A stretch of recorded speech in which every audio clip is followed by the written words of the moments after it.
സമാധാന രാജാവായി ഭൂമിയിലേക്ക് വന്ന ഈശോ ഇന്നത്തെ സുവിശേഷത്തിൽ പറയുകയാണ്, ഞാൻ വന്നിരിക്കുന്നത് ഭൂമിയിൽ തീയിടാനും ഭിന്നത സൃഷ്ടിക്കാനുമാണ്. സുവിശേഷത്തെക്കുറിച്ചുള്ള ഈശോയുടെ തീക്ഷ്ണതയാണ് ഈ വാക്കുകളിൽ. ദൈവരാജ്യത്തിൻ്റെ ന്യായവിധി സന്ദേശം പ്രഖ്യാപിക്കുന്ന പരിശുദ്ധാത്മാവാകുന്ന എരിയുന്ന അഗ്നിയെക്കുറിച്ചുള്ള സൂചനയാണിത്.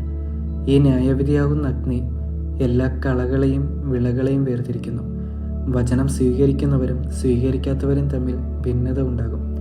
ഈശോ മിശിഹായെയും അവൻ്റെ സുവിശേഷത്തെയും പൂർണ്ണമായി അംഗീകരിക്കുന്നവന് അതിനെതിരായി നിലകൊള്ളുന്ന ബാക്കി എല്ലാത്തിനെയും തള്ളിക്കളയേണ്ടതായി വരും.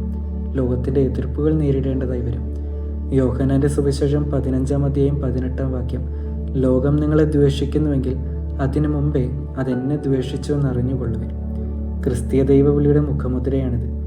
യേശു മിശിഹായുടെ സുവിശേഷത്തിനു വേണ്ടി ജീവിക്കുമ്പോൾ എതിർപ്പുകളും ഭിന്നതകളും ഉണ്ടാവും. ചിലപ്പോൾ സ്വന്തം കുടുംബ ബന്ധങ്ങൾക്കിടയിൽ തന്നെ. നന്മയെ പ്രതി നമ്മൾ അനുഭവിക്കുന്ന ഈ ഞെരുക്കങ്ങളിൽ മുൻപിൽ നിൽക്കുന്ന ഈശോയെ മാത്രം നോക്കി സുവിശേഷം പ്രഘോഷിക്കാം. ദൈവം നമ്മളെല്ലാവരെയും അനുഗ്രഹിക്കട്ടെ.